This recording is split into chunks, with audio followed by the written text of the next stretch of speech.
People love it. Anyway, we suck. We were 6-9 in that 15-game run that we did a whole big podcast about 2 weeks ago to be like, hey, this is what we got to do to be successful. We're on this high. Let's do it. And then they suck.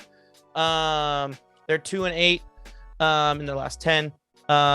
In the last 10 games, they've scored an average of 2.7 runs a game. In their last 12 games, they've scored an average of 3.4 runs a game. And the only reason why that average is just a little bit higher than the 10-game average is because that includes the 2 games that we played against the Rangers where we scored 6 and 8 runs. So pretty much the past 10 games, we fucking blow. And in the 2 games before that, it barely moves up just a small ticker of our average, but it's just a fucking shit show. Woo! But wait, Chris, Julio. And on top of that, and during that time, the Red Sox, who were in, have taken over, who were also in a downward spiral and completely choking, have taken the second wild card spot away from us. We are now 2 games out of the second wild card spot. We are, I don't even know how many games out of the Yankees. We're probably 5 or something like that. In the last 3 winning opportunities, we've blown saves. Lou Trevino gave up 2 massive home runs. One of them was with 2 outs against the Giants. And then AJ Puck gave up a 2-run home run on Saturday. I think that was in the 8th, though. Andrew Chafin, who has been our best bullpen piece in the past month, gave up 2 runs in his appearance that didn't make it much easier for Lou Trevino. It's just a fucking shit show, man. It's an absolute fucking shit show. Our hitters are the worst part, but I'm gonna leave that to you because you have a bunch of stats that you want to bring up. But we have quality, amazing starts from our starters, including Paul Blackburn, who's come in and done a great job replacing Chris Bassett in the rotation. We get through 7 innings, or we get to 6. We have quality bullpen pieces, bullpen outings from our 7-8 inning, and then we just fucking blow it in the 9th. It's brutal. It's absolutely brutal. And the worst part about it is what Julio's about to touch on. Shout out to Olivia Rodrigo. God, it's brutal out there. But yeah, it's been. Look, I'm just gonna say this though. I've been kind of somebody who's been trying to like slow down the choppy tide of the bullpen disasters, because guess what? The bullpen's been fucking great all year. The bullpen isn't the issue, Julio. The bullpen's not the issue. Look, this was the first. We just had some bad luck. We just had some bad luck this weekend. First blown save of the season happened on Friday, and they happened to just do 2 in a row. And look, you were going to blow a game at some point. Yeah, Julio, what were we? We were 54-0 after 8 innings, right? Wasn't that? Yeah, that was a stat. So like now we're 54-3. That was bound to break. And would you rather happen now in the postseason? Well, see if we make the postseason, but besides the point, the real issue is the offense has completely sputtered. In the last 30 days, they are second in the most number of ground outs they've had. They're first in the number of double plays they've hit into. Runners in scoring position. Shaking my head consistently. Runners in scoring position, they're batting 246, which they've pretty much have been at that rate over the last 3 years. That's not too shocking, but still. Here's where it starts getting worse. Players that are hitting below 242 in the last 30 days. 242 is the league average this season. Jed Lowry's hitting 236. Chappie, 233. Elvis, 224. Tony Kemp, 220. Seth Brown, 209. Players that are hitting below 200. Mitch Moreland is at 196. And then in dead last in batting for the team right now. Yeah. Batting last. Down Triple A, just saying. Yeah. Batting last is Mark Canha has hit 172 in the last 30 days. Our leadoff hitter. Hey, here's some advice. If the leadoff hitter is not hitting well, maybe he shouldn't lead off. Yep. Batting below or hitting below, having an on-base percentage below 316. Mark Canha's and 316 is league average. Mark Canha's 311. Elvis 289. Jan Gomes 250. Seth Brown 239. Mitch Moreland 229. Pretty much the only guys who are hitting consistently good are Starling Marte. Olsen's hitting. Even though Olsen's been kind of fluttering a little bit, he's still an average hitter. Sean Murphy, we shit on this guy so much, but guess what? He's hitting better than all these guys have been lately. Tony Kemp, Josh Harrison's been hitting above those guys. So we kind of see the culprit, and you nailed it. Our leadoff hitter should not be hitting 172 and shouldn't be having a below average on base percentage. Well, dude, and I think yeah. The reason why he's a leadoff hitter is because he gets on base. Well, guess what? He's not getting on base anymore. So what the fuck are we doing? I think this was what I texted you earlier is I think I found the major solution. It's not working anymore. You gotta put him down in the lineup. If this was a couple bad weeks, yeah, you got to stick with them, but like you got to make a solution. You got to make some changes, and he's not the leadoff guy anymore. And especially when you have two capable guys that can move up the ladder. You have Starling Marte, who is a career leadoff hitter, so he can play that position again, and you have Josh Harrison, who is reliable and has the experience and has been hitting very well for the A's, and he moves up runners. He does exactly what his job is. In typically when he's in the order, is he moves up runners. So what are we doing? I mean, what are we doing? We want to put capable guys ahead of our best hitter, our hitters, aka Matt Olson. So why are we putting duds ahead of him?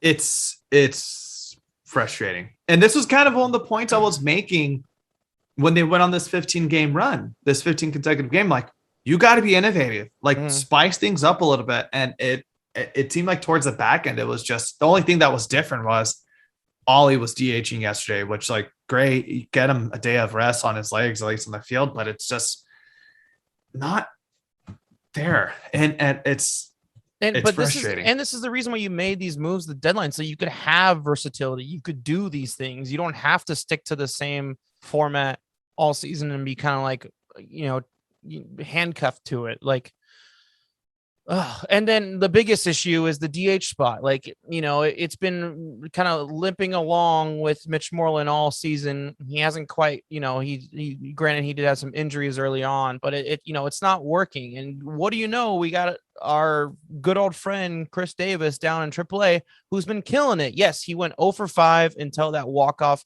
We had someone on our Twitter who, because I retweeted the walk-off home run he had the other night. And they brought up, like, he went 0 for 5 until this walk-off home run. Like, we don't need that consistency. Like, but we need power. We need power in the lineup. That's what we need. And we know that he's going to get it. He's been doing it in AAA. I think he had another home run today. It's like, let's at least try it out, because it can't be worse than what we got. And I feel like their clutch gene is just gone. Yeah. But it hasn't been here all season, though, dude. And yeah, like, Jed's pretty clutch. Always had a couple walk-offs, but I think that's something I was trying to think of. Like, I totally forgot to look this up, but I wanted to see how many of the walk-offs they've had have been home runs and not just like hits, because I feel like the disparity is probably like way more home runs than it is hits on the season. But you just kind of like, they don't have this clutch gene. And the thing I love about what makes the Rays so good is it seems like any day, any batter, even if they're average, below average, someone's going to get you a big hit. Mm-hmm. And that's what makes that team so good, is like, they're just so balanced. They're so poised that it's like, how many big hits has Brett Phillips had in the last 2 years? He had a walk-off grand slam or something like that a few weeks back. He had a walk-off in the World Series. Like this, and he's a below average player. Yeah, really. So it's frustrating. It's like, what do you need to do to change this mantra, to change us? Like, you've brought in the guys who can help do that. You've brought in guys who've won multiple World Series on this lineup, and they're still not figuring it out. And look, we've been saying this for a while now. I don't think it's a player thing. I really do think, like, this hitting, the philosophy that whatever is going on for hitting, it just hasn't worked. And it hasn't been working with runners in scoring position for the last 3-4 years. We've both been big anti Darren Bush guys for a minute, but it's just like, the writing's on the wall, man. What else can you do at this point with this budget, with this team? There's nothing else you can do besides see if you can change some hitting philosophies. And like, I don't want to hear the excuse like it's too late in the season to fire him. Like, no, like the fucking Padres just fired their pitching coach. You can make this change now. Any new blood at that coaching spot will do something, because he's doing the same thing and it ain't fucking working. It's been the same issue. So maybe the assistant hitting coach can come in. Maybe he has a different philosophy. Maybe he can look at the scouting report a little bit different, and he can prepare these hitters to step up in these runners in scoring position situations. Because like I said, like Marte, Harrison, Lowry, those guys, they're doing their job. They're getting on base and they're moving runners up and they're getting them in position to score. But for some reason, we can't bring them home. It's just, and Olsen's part of that too. He's been getting on base and moving runners up. But it's fucking frustrating, man. It's hard to watch. And if it wasn't the dead time of sports right now, I probably wouldn't be watching these games. I have to watch these games because we do a weekly podcast, but you get what I'm saying. If I wasn't doing a weekly podcast, like there's games where I just want to turn off the fucking TV, which in the equivalent of that for me is putting it on the TV up to the right and watching like Grown Ups or something like that instead on the main TV. Like my attention's away from it. That's how frustrating these games are. That being said, they have a day off today. Baseball's a really weird thing that, just having a day off and you're not mentally thinking about what you have to be working that day or whatever it could be is enough to kind of flip things around. So let's put our faith that they can do this, because at the end of the day, I think we're both in the same boat. I think this is still a really good team. It's just you have a lot to prove now, and there's an uphill battle. Hey, it's a better time than ever to start picking it up. We could use some wins in this series. Big time. I'd rather have you be shitty in August than shitty in September. So let's hope. Let's just hope this is September is only 6 days away, Julio. So I wouldn't be too optimistic quite yet. Yeah, water. Let's just hope this water in the bridge. But if this isn't, we have all the evidence to point to where the problem is. Yeah. Chris Bassett, we got an update for you all. If you haven't heard, A's released a statement that he had successful facial surgery in Chicago. He's in stable condition, and he's expected to arrive in Oakland later in the week. So hopefully the weekend series he'll be around. Yeah. I know you brought up last week that he tweeted Dallas. He's hoping to be doing bullpen within a few weeks, but realistically, nobody's really set an actual expectation. I don't think we can really speculate on it. I think that's just that was just, like, hey buddy, I'm okay. Like, time to get back on the grind type of thing, Rise and grind. That's a motto. But great to hear the swelling went down. He had surgery. Everything's successful. He's going to be good. You alluded to this, and I think we kind of have to not talk about him now. Chris Davis. He's hit 6 home runs in 10 games as a member of the Las Vegas Aviators. He's hit a couple home runs already. Shout out to, Rick Anderson blogs, always the best stuff, but he has some prime footage because he was at those games of just seeing it. And I think it really pushed up the hype. And Bomel's being kind of coy of saying like, oh, he knows it's an uphill battle, blah, blah, blah. But I want to see, what's your 2 cents on this? Like, I tweeted this today. Like, it's desperation time. Like, it was all cute like a few weeks ago when we first brought him back, and it's like, oh yeah, best case scenario, like, Chris Davis is back. Worst case scenario, whatever. Now, and that was when we're winning. Now we're losing, and it's like, and we're not getting production out of that DH spot. Yan Gomes, regardless of what you think about his OBP situation, every at bat that he has is a quality at bat. He eats up pitches. Agreed. He fouls them off. They're promising looking. When every time it makes contact, it's promising. It's just maybe it's like, not quite in the gap. It's just a little bit more center, and it's like, it's a quite the sprint for the center fielder, but he makes the catch. So like, it's quality stuff. But we could use him right now, and we could use his power, because we're not getting power from anyone else on our team besides Matt Olson, and not even really Matt Olson lately. Matt Chapman he's back to 2021 Matt Chapman, unfortunately. Seth Brown hits an occasional home run, but he's not exactly someone you want to rely on. Mark Hanna We all know his deal recently. We talked about him a lot. Jed's power is pretty much gone. We can't rely on that. He's going to get his doubles. We need to hit home runs. We need to hit home runs with guys on base. We could use him right now. So why not just give it a shot? What do we have to lose? There's nothing more we could lose. We're already not doing it. Like, why not just give it a shot and just see? And who knows? He's probably going to bring an energy to the clubhouse too, because we all know he's a chemistry guy. He's been that way for a while. And what is the one thing that we always said about Chris Davis, even when he wasn't playing well last year? He's clutch.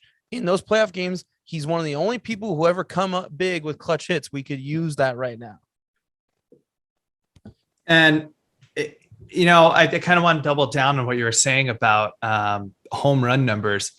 And it's that, like, they kind of really lost what was their identity the last few years of power. They're 9th in home runs hit on the season. I had it in front of me. Ollie's got 32. Excellent. Chappie just is at 19. He wanted this huge surge. And then Seth Brown looks like he's going to be getting 20. But now you're looking at, like, Murphy's at 14, Jed's at 13, Canna is at 12, and then it's Mitch at 10. It's like the power of what this identity was for this team for the last few years is missing. It's not there anymore. And, like, hell, if he can come up and hit 5 home runs in August or September, he did his job. He did his job if he can do something like that. I think part of that is, Canna moved to the leadoff spot. You're not exactly searching for home runs in that spot as much anymore. So that changed things. We traded out a shortstop who hits 30 bombs a season for a shortstop who hits barely 10 at times, if that. We traded out a DH who hits, was hitting 40 home runs a season to a DH that hits around 25. It's things like that have changed it up a little bit. But you're right, man. I mean, it's just like we got to do something. And the name of modern day baseball is a home run's better than a hit, or a home runs and a home run or a strikeout is better than consistent hits. So it's just, yeah.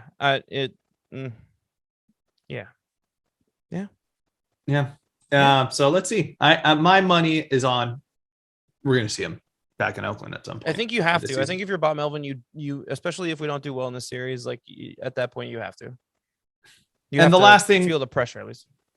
Last thing we want to talk about. I don't want to spend too much time about it, but this was a huge buzz on the A's fan community this morning. Yeah. Was Athletic Nation, is a part of the SB Nation. They've been kind Alex of the Hall, A's. Shout out Alex Hall is the managing editor and writer of that. They've been the A's fan source for the community for forever. It seems like since really the early days of blogging. They put out a pretty great article just talking about how the A's are doing whatever they can to keep fans away. And a big part of this, I think people have been kind of harping, attendance is 44,000 at the Coliseum. Look, they don't want fans there. But then what you're not seeing is then what this article is saying is, okay, well, they got rid of the A's all access pass, which was like a huge success. Mm-hmm. Parking is $30 a game. Mm-hmm. The cheapest ticket is the same cheapest ticket equivalent to going to AT&T. Mm-hmm. And it just shows that they're really trying to drive up the argument of saying, oh, look, nobody's coming to our games. This is why we want to leave. Well, guess what, assholes? There's a reason why. Yeah. Yep. It's bullshit. They're totally fixing the numbers in order to make it a better case for them to go to Vegas. But thankfully that's why we have these voices. We try to do our best, even though we're kind of away, to kind of really plug this information out there to kind of give it to everybody who can, because this is going to be a selling point at some point. But then we also got to have these people who are going to be like, nope, that's not right because this shit's wrong. If you haven't had a chance, please check it out. We post it on our Twitter account, and just try to go to games if you can. I understand it's just too expensive, but at least those who are still going, stay loud and proud. Yeah.